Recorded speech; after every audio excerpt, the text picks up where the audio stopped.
Before we get started, make sure to hit the red subscribe button, please, as we're getting so close to hitting 3,000 subscribers. I'd love to hit it as soon as we can, so please do get subscribing with the notification bell on so you don't miss any more videos. And let's get into the video. By the title, you can see today we're going to be going through the top 10 highest paid National League players, and there's a massive spike from last year. Obviously, we know the takeover at Wrexham and Stockport County with their investment.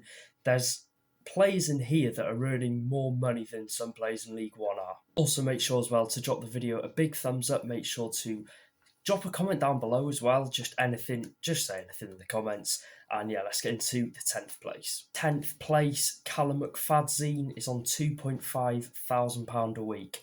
Now, the Mossborough-born left-back only signed for Wrexham FC 48 days ago from league outfit Crewe Alexander, where he wasn't getting as much game time. He only made 10 appearances this season. As we know, the options were open for him in January as he was able to leave. And obviously a move to a non-league outfit would require a high wage, as he's clearly capable of playing in League One and being a League One regular starter.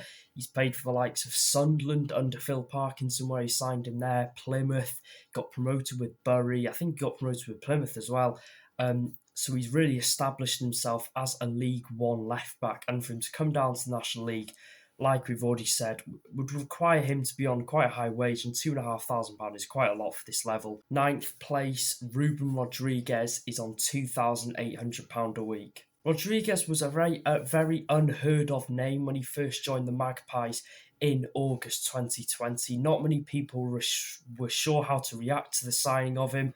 But before the signing of him, he'd spent his whole career in Holland, playing for teams like De Treves and Den Bosch. I hope I've pronounced those correctly. But since his arrival to Meadow Lane, he scored 24 goals in 68 games and has proven himself as a key man for Ian Birchnell's side as they look to push for promotion. By the time I'm recording this as well, Harry Arter has just signed for them. What a signing that is.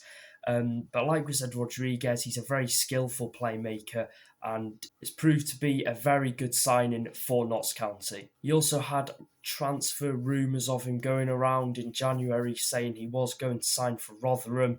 That didn't happen, but I think at the end of the season there's definitely going to be Football League clubs lurking around him and looking to sign him. 8th place, James Jones, £3,000 a week. The 26-year-old Scot joined Wrexham having come off a very solid season at Lincoln City, played 36 times as they did really well in League One. His career properly kick-started at Crewe Alexander, where he spent a massive 6 seasons playing a total of 179 games, so he had a few really good years there, and then recently joined Lincoln City for 1 season, and then Wrexham have snatched him up for an undisclosed fee. Being a Wrexham fan, I can give a proper viewpoint on him. I think he's really improved of late. The start of the season, not too many people were keen on him. I thought he did well, but wasn't a standout performer. But it's been ever since newcomer Thomas O'Connor has joined the club. Jones has been giving him a real run for his money. He's had a couple of incredible performances, come up with some big goals as well. So it's going to be interesting when O'Connor is back fit, whether Jones keeps his place in the starting 11. Aaron Hayden, £3,000 a week. In 7th place is Aaron Hayden. Now, after really impressing for Carlisle United last year, a new contract or remove up the leagues in the EFL was imminent. But in the mix of this, it was Phil Parkinson who decided to knock on the owner's door and say, can you give us the money to sign Aaron Hayden? I think it's one of the best decisions we've done this season, possibly being our best signing. Reports are coming out saying, his wage doubled when he signed for us back in August. And ever since he has joined the club, he hasn't put a foot wrong. He's become one of the best defenders in the league, if not the best. And like I said, I would maybe go as far as saying he has been our best signing. He's definitely been up there. He's been solid. Like we said, he hasn't put a foot wrong. He's been one of the best defenders I've seen in a Wrexham shirt. So money well spent on Hayden. 6th place, Anthony Sarsovich, also £3,000 a week. The 30-year-old signed for the Hatters mid-season in October after a very shock departure from Bolton Wanderers. I was aware of Sarsovich and I'd seen him play in previous years, and I thought he was a very good player, always capable of playing in League One and League Two. But he decided to sign for Stockport. This was after a reported bust-up with Ian Evatt. We don't know how true this is. The previous season, he had captained Bolton Wanderers to automatic promotion from League Two to League One. It was crazy when it happened, and it's understandable he's on a monster wage of £3,000 a week. He now plays in a midfield three under Dave Challoner with Ryan Croasdale and Will Collar, two excellent midfielders there. And I think Sarsovich, he obviously saw the ambition that Stockport had and that they wanted to get promotion this year.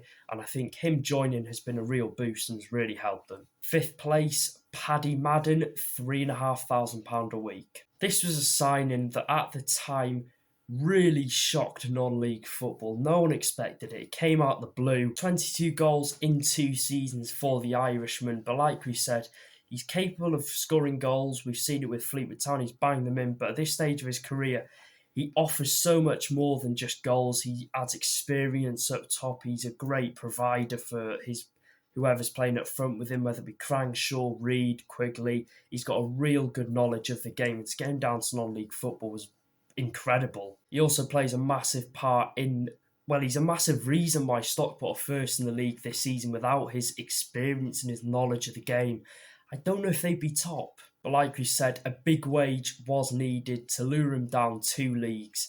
And they managed to do that, and it's paid off so far. Fourth place, Ollie Palmer, £4,000 a week. The 6'5" target man joined Wrexham in January for a club record fee of £180,000.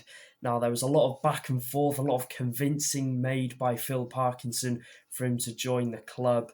But we finally got him, and it's money well spent so far, as he's got 5 goals in 8 league games. He's looking a real threat up top. There are a lot of doubters when he signed. A lot of Wimbledon fans saying they don't know if he'd do well. But so far, he's been incredible, and I think he could be on track. If he continues his form, he's going to cement himself as a real fan's favourite. He already is.